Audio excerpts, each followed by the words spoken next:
Toutes les réalisations les plus contemporaines, nous voulons les enraciner dans l'histoire de la ville. Et ce bâtiment, voué aux activités agricoles, était d'abord une foire à bestiaux. C'est pour ça qu'on l'appelait le foirail. Alors c'est un bâtiment qui a eu deux vocations. D'abord, la première, marché aux bestiaux, comme je le disais. Et mon grand-père venait vendre et acheter des vaches ici. Et la deuxième, c'est marché au grain, et notamment aux haricots. Et mon père venait vendre des haricots dans ce bâtiment.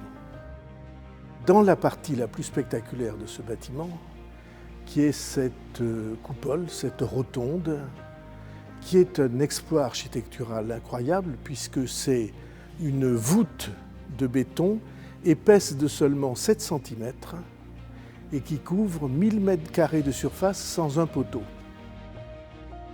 Cet exploit architectural, des architectes de plusieurs générations qui travaillaient pour la première fois le béton armé avec autant d'élégance et de puissance, ça on n'avait pas le droit de le détruire. Et j'ai donc voulu penser que sous cette coupole, on installe la principale salle de spectacle vivant.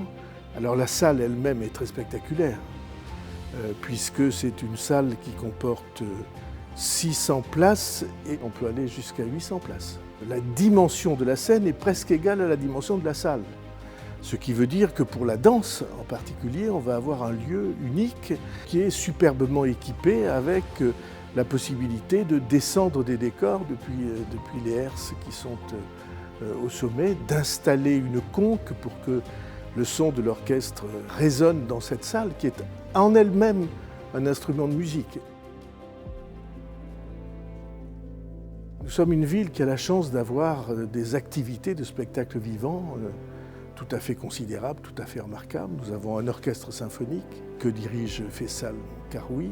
Nous avons une compagnie de danse qui est qualifiée nationalement, qui s'appelle Espace Pluriel.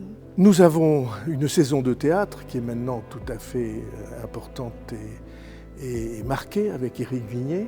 Nous avons le Méliès, qui est très important dans la vie culturelle de Pau et qui va trouver là un équipement comme, je pense, il n'imaginait même pas concevoir. Tout ça va faire un lieu culturel. Il se trouve que dès l'instant que nous avons annoncé la création de cet équipement, de cet ensemble, de cette offre culturelle, des amis sont venus nous voir pour dire « nous, on va lancer une saison de jazz » dont l'affiche est considérée comme tout à fait remarquable. Toutes ces salles sont évidemment disponibles. Tout ceci est un équipement municipal. C'est pas privé. Et il y aura d'autres développements pour que ce soit un lieu de rayonnement culturel. Et tout cela pour un investissement qui est un investissement maîtrisé. Les équipements culturels, pendant très longtemps, on les a disséminés à l'extérieur du centre-ville. Or, c'est les centres-villes qui souffrent. C'était les centres-villes, notre centre-ville, qui souffrait le plus, avec vacances commerciales très importantes, avec sentiment de désertification, notamment sur cette place. Et tout d'un coup, tout se reconstitue et tout se refait.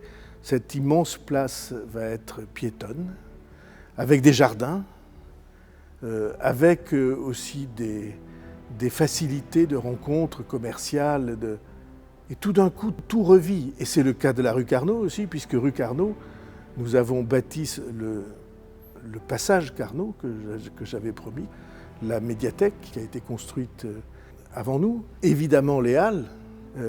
Alors médiathèque, halles, commerce, tous se rencontrent, ça fait système. L'un pousse l'autre et le fait monter et réciproquement. Tout ça, c'est un nouveau visage. C'est une lanterne vénitienne. On voit au travers de ces bâtiments, de ces équipements, on voit la lumière qui est celle d'une capitale. Vous savez, c'est notre définition, capitale et humaine. Je suis sûr que tous ceux qui sont intéressés par la culture vont y trouver leur lieu de bonheur.